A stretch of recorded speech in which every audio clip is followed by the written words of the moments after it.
Ito ay rated SPG. Striktong patnubay at gabay ng magulang ang kailangan. Maaaring may masiselang tema, lengguwahe, karahasan, sexual, horror o droga na hindi angkop sa mga... Tuloy na nga ang kasalan nito ni Era at ni Renan at tuwang-tuwa nga si Era dahil sa matutuloy na nga ang kasal nila.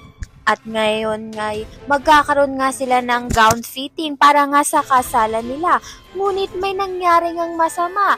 Nang sundan nga itong si Renan at inaabangan nga siya ng mga lalaki sa labas ng store. At ang mga lalaki nga ay pinagbubugbog nga itong si Renan dahil nga sinisingil nga sa kanyang utang dito nga kay Patricia. At ang tataka nga itong si Era dahil nga nakita nga niyang binubugbog nga si Renan sa labas ng store.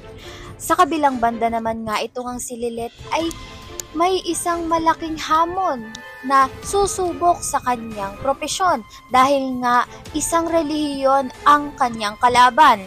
At nahihirapan nga siyang ipagtanggol ito dahil hindi niya nga malaman kung bakit nga nawala at sinapian nga ng tuluyan ang bata.